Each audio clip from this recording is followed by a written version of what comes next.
اب یہ نوٹ کر لیجئے، ہدایت و ضلالت اس دنیا میں جو مختلف حالتیں انسان پر طاری ہوتی ہیں، یا نعمتوں کی بارش ہو رہی ہے، یا تنگی ہے، فقر ہے، احتیاج ہے، دنیاوی حیثیت ہے، وجاہت ہے، یا دنیا میں گمنامی ہے، کسنوی پرست کے بھیا کیس تھی، کوئی آپ کا حال ہی نہیں پوچھ رہا کہ تم ہو کون، تمہارے منہ میں کتنے دانت ہیں، یا یہ کہ دنیا میں اقتدار کی کسی مسند پر انسان بیٹھا ہے، یا یہ کہ کوئی اس کے ہاتھ میں اختیار نہیں، یہ تمام جو حالات انسان پر طاری ہوتے ہیں، ان کے جواب میں جو طرز عمل فکری اعتبار سے اور عملاً انسان اختیار کرتا ہے، اس کے 4 درجے ہیں۔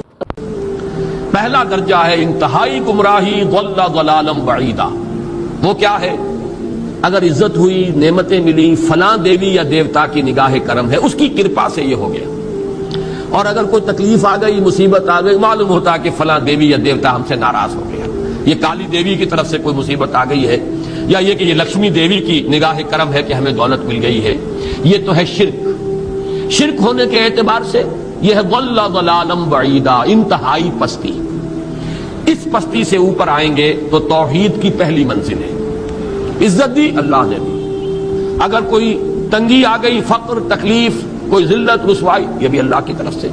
ایک اعتبار سے تو انسان ہدایت پر آ گیا، بڑی گہرائی تھی اس گندگی کی اور اس خباثت کی جو شرک جس کا نام ہے، اس سے انسان نکل آیا، نجاست سے۔ توحید تو ہے، لیکن ابھی اس میں اس کی گمراہی کا ایک ایلیمنٹ شامل ہے، اور یہ گمراہی سے جب تک آگے نہیں آئے گا، اوپر نہیں ابھرے گا، اس کا طرز عمل کیا ہوگا کہ ذرا کچھ مل گیا، عزت مل گئی، پھولے نہیں سما رہے، اب زمین پر قدم نہیں ٹک رہے، گردن اکڑ رہی، کہیں محرومی ہو گئی، کوئی تکلیف آ گئی، کوئی مشقت، فقر آ گیا، اب بجھ کر رہ گئے۔ ان دونوں کیفیات میں انسان کا پینڈولم جو ہے وہ ایکسٹریم کو جائے گا۔ یہ کب ہوگا؟ جبکہ انسان یہ سمجھتا ہے کہ اس دنیا میں جو دولت مل گئی یا عزت مل گئی تو یہ گویا کہ بڑی کوئی قابل فخر شے ہے، اور اگر یہاں پر کوئی تکلیف آ گئی، کوئی مصیبت آ گئی، فقر و فاقہ آ گیا تو یہ گویا کہ بہت ہی اہانت آمیز شے ہے۔ اگر یہ انسان سمجھے گا تو طرز عمل وہ نکلے گا، نتیجے کے طور پر جو میں بیان کر چکا ہوں، یہ گمراہی ہے۔ اس گمراہی سے نکلیں گے تو آپ کس مقام پر آئے؟ دوسری منزل ہدایت کی کیا ہے؟ نہ یہ عزت ہے نہ یہ ذلت ہے، دونوں حیثیتیں برابر ہیں کہ یہ امتحان ہے۔ اسی لیے ان دونوں آیتوں میں ایک لفظ قدر مشترک ہے، اذا مبتلاہ، فاما الانسان اذا مبتلاہ ربہ فاکرمہ ونعمہ۔ یہ بھی ایک ابتلا ہے، آزما رہا ہے اللہ، کبھی وہ دے کر آزماتا ہے، کبھی چھین کر آزماتا ہے، کبھی فقر و فاقہ سے آزماتا ہے، کبھی وہ کثرت دولت اور کثرت مال سے آزماتا ہے، کبھی وہ صحت دے کر آزماتا ہے کہ یہ قوت اور توانائی اور صحت جو میں نے دی ہے یہ اس میں کیا کرتا ہے، کبھی وہ مرض کے ذریعے سے آزماتا ہے کہ صبر کرتا ہے کہ نہیں کرتا۔ ہمارے لیے شکوہ اور شکایت تو اس کی زبان پر نہیں آ جاتی، نالا اور شیون تو نہیں آ جاتا، تکلیف جھیلتا کہ نہیں جھیلتا، اس میں تحمل ہے کہ نہیں ہے، تو صبر کرتا ہے یا شکر کرتا ہے۔ یہ دونوں کیفیات در حقیقت اس اعتبار سے مساوی ہے، یہ بھی امتحان، یہ بھی امتحان۔ یہ حقیقت جب سامنے ہوگی، اب وہ پینڈولم جو ہے وہ بہت کم ہو جائے گا، یعنی انسان میں طبعی طور پر تو ایک اثر ہوتا ہے غیر اختیاری، کسی چیونٹی نے کاٹا آپ کے پاؤں پر، آپ اپنا پاؤں ہٹا لیں گے، اس میں کوئی ارادہ نہیں، یہ ریفلیکس ایکشن ہے، غیر اختیاری فعل ہے۔ اس حد تک تو انسان ضرور متاثر ہوتا ہے، اس سے تو کوئی انسان جو ہے وہ بلندتر نہیں ہو سکتا۔ حضرت ابراہیم رضی اللہ تعالیٰ عنہ، حضور کے وہ نومولود فرزند، انتقال جب ہو رہا تھا، آپ کی آنکھوں میں آنسو آ گئے۔ اب یہ ایک طبعی اثر ہے، ایک فعل ہے، انفعالی کیفیت ہے جو بالکل طبعی ہے، لیکن یہ نہیں کہ اس کی وجہ سے انسان کی زبان پر کوئی شکوہ آ جائے، کوئی شکایت آ جائے، یہ نہیں ہوگا، یہ ایمان کے منافی ہے۔ اسی طریقے سے اگر کوئی خوشی ہوئی ہے تو چہرے کے اوپر ایک نکھار آ جائے گا، تبسم آ جائے گا، اس سے زائد نہیں۔ اس حد تک تو یوں سمجھیے کہ انسان کا طبعی تقاضا ہے۔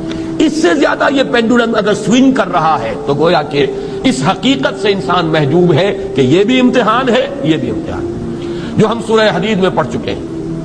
ما اصاب من مصیبت فی الارض ولا فی انفسکم الا فی کتاب من قبل ان نبراها ان ذلک علی اللہ یسیر لکی لا تعصوا علی ما فاتکم ولا تفرحوا بما آتاکم۔ اللہ تمہیں کچھ دے تو اتراؤ مت، اللہ تم سے کچھ چھین لے تو اس کے اوپر افسوس مت کرو۔ یہ نتیجہ ایمان کا نکلنا چاہیے۔ اگر تمہیں ایمان ہے اللہ پر، اگر تمہیں یقین ہے کہ جو کچھ ہوا ہے اللہ کے اذن کے بغیر نہیں ہوا، اگر تمہیں یقین ہے کہ اللہ نے جو میرے لیے طے کیا ہے اس میں میرے لیے خیر ہی ہے، چاہے فی الحال، فی الوقت، فوری طور پر مجھے ناگوار محسوس ہو رہی ہے بات، لیکن یقیناً میرے لیے اس میں خیر ہے میرے رب کی طرف سے کہ ہر ساقی ما ریخت عین الطافس. ہم تو شارٹ سائٹڈ ہیں، ہم دیکھ نہیں سکتے کسی شے کو، ہم اس کے ظاہر کو دیکھ کر گھبرا اٹھتے ہیں کہ یہ تو تکلیف آ گئی، کیا پتا اسی کے پردے میں اللہ کی رحمت آ رہی ہے. میں نے وہ رئیس امروہوی کے اشعار آپ کو کئی دفعہ سنائے ہیں. وہ وقت آیا کہ ہم کو قدرت ہماری سعی و عمل کا پھل دے، بتا رہی ہے یہ ظلمت شب کہ صبح نزدیک آ رہی ہے. ابھی ہے کچھ امتحان باقی، فلاکتوں کے نشان باقی، قدم نہ پیچھے ہٹے کہ قسمت ابھی ہمیں آزما رہی ہے. رئیس اہل نظر سے کہہ دو کہ آزمائش سے جی نہ ہارے، جسے سمجھتے ہو آزمائش وہی تو بگڑی بنا رہی ہے. اسی آزمائش سے تو بگڑی بنے گی، اسی سے تو تمہارا خیر جو ہے اجاگر ہوگا، سامنے آئے گا، پتہ چلے گا who's who, what is what. ابو بکر میں کتنا یقین اور ایمان تھا، یہ کیسے معلوم ہوگا؟ کیسے معلوم ہوگا کہ بلال میں کتنا سہار، کتنا تحمل تھا، کتنا صبر تھا، اگر وہ مصیبت ان پر نہ آتی کہ جو امیہ ابن خلف کے ہاتھوں ان پر قیامت ٹوٹ رہی تھی. تو یہ ساری چیزیں جو ہے ما اصاب من مصیبت فی الارض ولا فی انفسکم الا فی کتاب من قبل ان نبرأ ان ذلک علی اللہ یسیر لکی لا تأسوا علی ما فاتکم ولا تفرحوا بما آتاکم واللہ لا یحب کل مختال فخور. اگر اس حقیقت سے محجوب ہو جاؤ گے تو پھر اختیال اور فخر اور گھمنڈ پیدا ہو جائے گا تمہارے اندر، یا دوسری طرف مایوسی، کمر ہمت ٹوٹ کر رہ جائے گی، خودکشی کرنے کو انسان آمادہ ہو جاتا ہے ذرا کوئی ناکامی دنیا میں آ گئی، کوئی تکلیف آ گئی.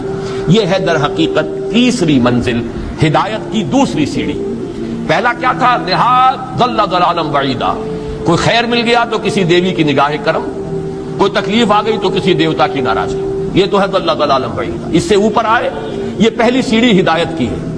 عزت ہے تو اللہ کی طرف سے، اور اگر کوئی ذلت ہے، تنگی ہے تو اللہ کی طرف سے. یہ ہدایت کا آغاز ہو گیا، یہ توحید کی بنیادی منزل ہے. اس سے اگلی منزل، یہاں کی ذلت ذلت نہیں، یہاں کی عزت عزت نہیں. ذالک یوم التغابن، ہار اور جیت کے فیصلے کا دن تو قیامت کا دن ہے. وہاں معلوم ہوگا جس کو اس روز عزت ملی وہ عزت والا ہے، جو اس روز ذلیل ہو گیا وہ ذلت والا ہے.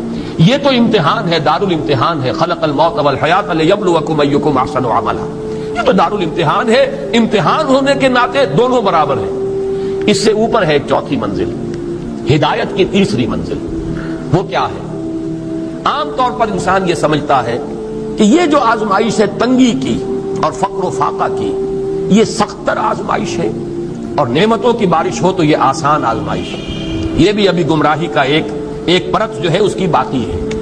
ابھی ہدایت کا جو کامل جو ہوگا انکشاف وہ کب ہوگا؟ جب انسان اس حقیقت کو جان لے کہ جہاں وسعت ہو، جہاں کثرت ہو، وہ زیادہ بڑا امتحان ہے، سخت امتحان ہے، بجائے اس کے کہ اگر قلت ہے، کمی ہے، یہ کم تر امتحان ہے، یہ کم بھاری امتحان ہے. کیوں کہ اگر آپ کے پاس کثرت ہے آپ کے اندر غفلت پیدا ہو جائے گی. کثرت کا لازمی نتیجہ غفلت ہے.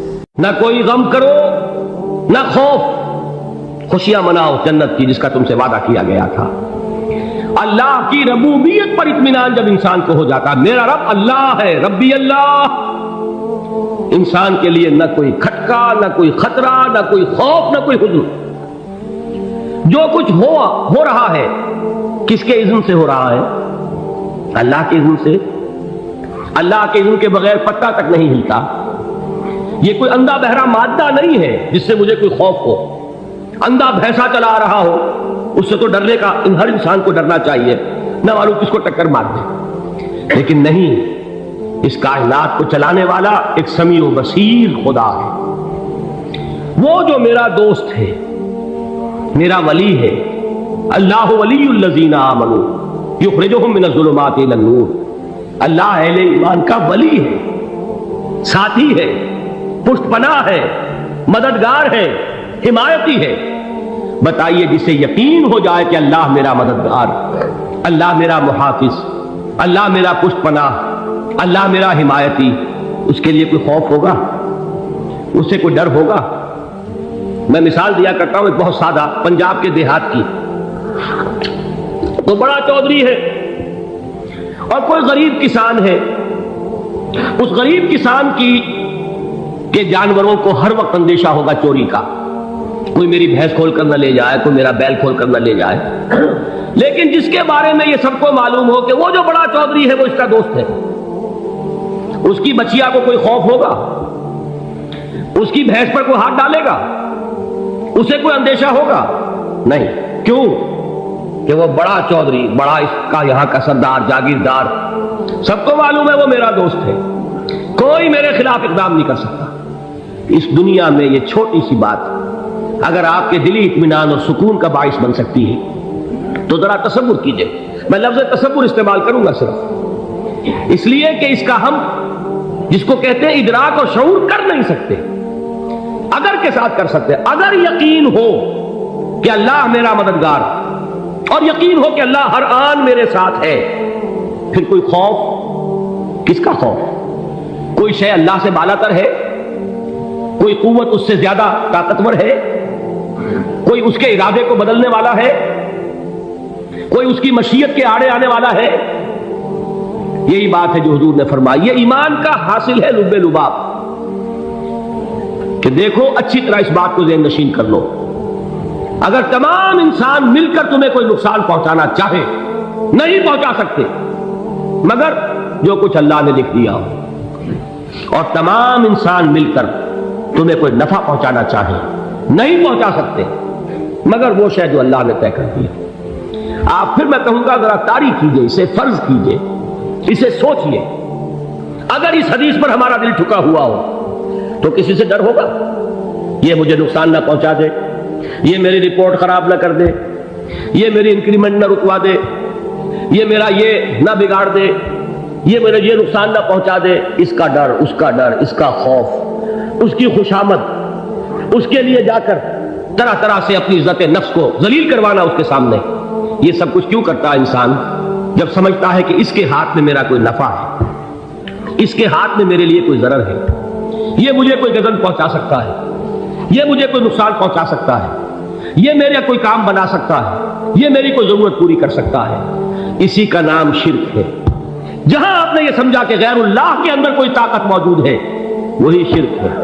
بتوں سے تجھ کو امیدیں، خدا سے نو امیدی، مجھے بتا تو صحیح اور کافری کیا ہے؟ شرک تو یہ ہے. جس پر بھی تمہیں یہ خیال ہے کلمہ ہے، یہ کلمہ سوم لا حول ولا قوت الا باللہ. ذرا اس پر دل کو کبھی اگر آپ تصور کریں، پھر فرض کریں، دل ٹھک جائے، اس پر کوئی طاقت نہیں. یہی بات تھی جو شیخ عبد القادر جیلانی رحمۃ اللہ علیہ نے اپنی وصیت میں اپنے بچے سے کہی. 11ویں دینے والے ہیں لیکن حضرت شیخ عبد القادر جیلانی کی وصیت اور تعلیمات کو کتنے لوگ نہیں جانتے ہو؟ یہ جن مقامات تک پہنچے ہیں وہ کس چیز کی بدولت پہنچے؟ انہوں نے جو پیغام دیا وہ کیا تھا؟ اے میرے بچے، جس طریقے سے قرآن مجید میں حضرت لقمان کی نصیحتیں جو ہے نقل کر دی گئی ہیں، میں یہ عرض کروں گا بالفرض اگر قرآن حضرت عبد القادر جیلانی کے بعد نازل ہوا ہوتا تو شیخ عبد القادر کی یہ نصیحتیں بھی قرآن میں درج ہوتی. اتنی اونچی نصیحتیں ہیں. اے میرے بچے، اس حقیقت کو ذہن نشین کر لے، لا فاعل فی الحقیقت ولا مؤثر الا اللہ. اس کائنات میں نہ کوئی فاعل حقیقی ہے نہ مؤثر حقیقی ہے سوائے اللہ. کسی شے میں کوئی تاثیر نہیں اگر اللہ نہ چاہے. آگ جلا نہیں سکتی اگر اللہ نہ چاہے، پانی ڈبو نہیں سکتا اگر اللہ نہ چاہے، زہر ہلاک نہیں کر سکتا اگر اللہ نہ چاہے، کوئی چیز فائدہ نہیں پہنچا سکتی اگر اللہ نہ چاہے. تو در در پہ کیوں سر جھکاتے ہو؟ در در پر کیوں جبیں سائی کرتے ہو؟ سب کے سامنے کیوں ہاتھ پھیلاتے ہو؟ ایک اللہ سے مانگو، ایک اللہ کے سامنے زمین پر اپنی جبین رکھو. لا فاعل فی الحقیقت ولا مؤثر الا اللہ. نظر آتا ہے ہمیں کہ پانی پیاس بجھا دیتا ہے. پیاس بجھانے کی صلاحیت پانی میں نہیں ہے، اللہ کے اذن سے. کھانا بھوک مٹا دیتا ہے، بھوک مٹانے کی صلاحیت کھانے میں نہیں ہے، اذن رب میں ہے. دیکھیے یہی یقین تھا. حضرت موسیٰ علیہ السلام کا واقعہ یاد کیجئے.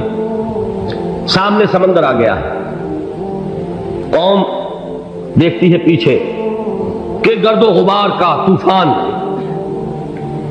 معلوم ہوا کہ فرعون اپنے لشکر سمیت آ گیا.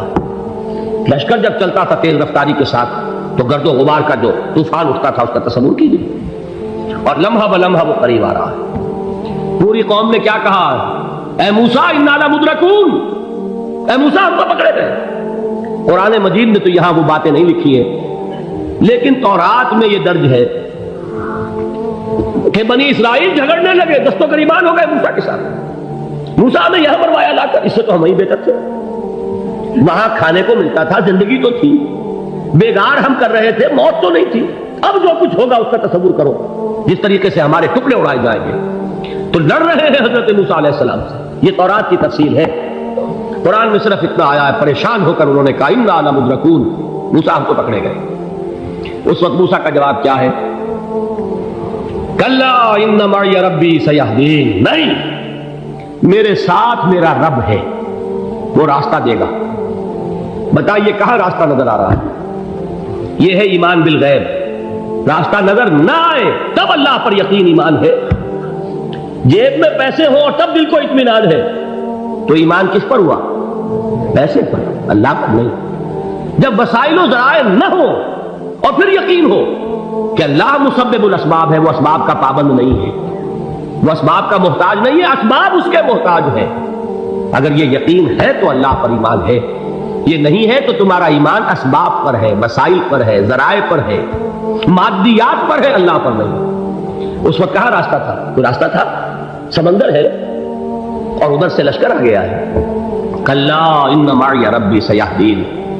اب دیکھیے ایمان کہہ دینا آسان ہے، ہوا معکم اینما کنتم، جہاں کہیں بھی تم ہوتے ہو اللہ تمہارے ساتھ ہوتا ہے، لیکن اس کا یقین قائم ہو جائے تو زمین و آسمان کا فرق واقع ہو جائے۔ یہی بات ہوئی حضور کے ساتھ۔ غار ہے، چھپے ہوئے ہیں محمد رسول اللہ اور آپ کے وہ یار غار ابو بکر صدیق رضی اللہ تعالی عنہ۔ اقبال نے حضرت ابو بکر کی شان میں چند اشعار کہے صرف، لیکن واقعہ یہ ہے کہ بھاری بھاری نظموں پر اور قصیدوں پر بھاری ہے، طویل ترین نظمیں اور قصیدے ہوں ان پر بھاری ہے۔ ہمتیں ابو بکر کی ہمت جو ہے، کشت ملت را چوں ابر، جیسے بارش سے کھیتی اپجتی ہے، ابو بکر کی ہمت اور عزیمت اس امت کو اسی طرح سینچنے والی ہے۔ ثانیے اسلام و غار و بدر و قبر، وہ دوسرے تھے اسلام میں، دوسرے پہلے کون تھے؟ انا اول المومنین، حضور فرماتے ہیں سب سے پہلا ایمان لانے والا میں، دوسرے ابو بکر۔ ویسے ہمارے ہاں یہ چلتا ہے اختلاف، حضرت علی پہلے ہیں کہ حضرت ابو بکر پہلے ہیں، لیکن اس میں بڑی خوبصورت تطبیق قائم کی ہے علماء نے اور بہت صحیح ہے۔ چار کے بارے میں فیصلہ ہی مت کرو کہ کون پہلے، ان کی ایک عجیب تقسیم کر دی ہے۔ آزاد مردوں میں، بالغ مردوں میں سب سے پہلے ابو بکر، بچوں میں سب سے پہلے علی، خواتین میں سب سے پہلے خدیجہ، اور غلاموں میں سب سے پہلے زید بن حارثہ۔ بڑی پیاری تقسیم ہے، یہ چاروں ہی پہلے ہیں، ہر ایک کے لیے اولیت ہے۔ اور واقعہ یہ ہے کہ اگر زمانی اعتبار سے تعین ہوگا تو پہلے خدیجۃ الکبریٰ آئیں گی رضی اللہ تعالی عنہ، کسی اور سے بات کرنے کی نوبت بعد میں آ سکتی ہے، پہلے تو اہلیہ محترمہ سے بات ہوئی، آتے ہی پہلی وحی ہوئی ہے، ابھی تبلیغ کا حکم نہیں تھا۔ کس کو بتایا واقعہ؟ ابھی اپنی نبوت کی تبلیغ کا تو حکم ہی نہیں آیا، واقعہ کس کا ہے؟ وہ خدیجہ کا ہے۔ جب کہا ہے کہ خشیت علی نفسی، مجھے اپنی جان کا اندیشہ ہے، تو کیا جواب دیا خدیجہ نے رضی اللہ تعالی عنہا؟ وہ صدیقۃ الکبریٰ ہے، صدیقات جو ہے خواتین ان میں چوٹی پر خدیجۃ الکبریٰ ہے رضی اللہ تعالی عنہ، اور صدیق جو مرد ہیں ان میں صدیق اکبر ہے ابو بکر صدیق رضی اللہ تعالی عنہ، لیکن صدیقات میں چوٹی پر۔ جب حضور نے فرمایا خشیت علی نفسی، کیا فرمایا، کیا عرض کیا، کیسے تسلی دی؟ نہیں، اللہ آپ کو ضائع نہیں کرے گا، آپ غریبوں کے ہمدرد ہیں، آپ مساکین کے تکالیف رفع کرنے والے ہیں، آپ بیواؤں کی سرپرستی کرتے ہیں، آپ مسافروں کی خدمت کرتے ہیں، اللہ آپ کو ضائع نہیں کرے گا۔ یہ یقین ہے اس خاتون کے اندر۔ خیر وہ ایک علیحدہ بات ہو جائے گی۔ میرے دل پر حضرت خدیجہ رضی اللہ تعالیٰ عنہ کی شخصیت کا بڑا گہرا نقش ہے، جو وہ کوئی اور ہی وقت اور موقع ہوا تو بیان ہوگا۔ بہرحال اقبال نے ایک مصرے میں جو چار اولیتیں جمع کر دی ہیں، ہمتیں کشت امت را چو ابر، ثانی اسلام و غار و بدر و قبر۔ اسلام میں حضور کے بعد پہلے کون؟ ابو بکر۔ غار میں حضور کے ساتھ کون؟ ابو بکر۔ بدر کی رات اللہ کا رسول سرب سجود وہ جھاڑ وہ گھاس پھوس کی جو جھوپڑی بنائی گئی تھی اور وہاں تلوار ننگی لے کر پہرا دینے والا کون؟ ابو بکر. اور اس حجرہ عائشہ میں محمد کے بعد سب سے پہلے دفن ہونے والا کون؟ ابو بکر رضی اللہ تعالی عنہ صلی اللہ علیہ وسلم. وہ جو معاملہ میں سنا رہا تھا غار ثور کا، حضرت ابو بکر بھی حضور کے خیال سے لرز گئے ہیں. آپ کو یاد ہوگا کہ جا کر پہلے تمام جتنے سوراخ تھے انہیں بند کیا. ایک سوراخ رہ گیا تھا جس کو بند کرنے کے لیے کوئی کپڑا نہیں تھا. وہاں اپنی ایڑی رکھی ہے، تب کہا ہے حضور سے تشریف لائیے، اور اپنے زانو پر حضور کو لٹایا ہے. اور وہاں کسی موذی جانور نے کاٹا ہے، حضور کی آنکھ لگ گئی تھی. اس وقت اس بل کے اندر جو بھی بچھو ہے کیا ہے واللہ عالم، اس نے کاٹا ہے. اس کی تکلیف کی وجہ سے ابو بکر کی آنکھوں سے آنسو ٹپک گئے. حضور کے چہرے مبارک پر پڑے ہیں تو حضور جاگے ہیں، معاملہ کیا ہے؟ ایڑی نہیں ہٹائی وہاں سے، مبادا وہ جانور وہاں سے نکل کر محمد الرسول اللہ کو کوئی گزن پہنچا دے. ابو بکر کی ایڑی ہے، جس طرح چاہے کھا لے، ختم کر دے، جان نکل جائے تب کوئی آنچ آئے محمد پر تو آئے، لیکن جیتے جی نہیں. وہ ہے ابو بکر. حضور کے خیال سے اس وقت حضور نے پھر اپنا لعاب دہن لگایا ہے اور اس سے پھر آپ کی تکلیف ختم ہوئی. جیسے خیبر میں حضرت علی کی آنکھ دکھ رہی تھی، اس کو جو شفا حاصل ہوئی ہے وہ بھی حضور کے لعاب دہن سے ہوئی. تو بہرحال اس وقت انہوں نے کہا ہے کہ اے نبی یا رسول اللہ، اگر اس وقت ان میں سے کسی نے غیر ارادی طور پر بھی اپنے قدموں کی طرف جھانک لیا تو پکڑے جائیں. کیا جواب تھا اللہ کے رسول کا؟ لا تحزن ان اللہ معنا.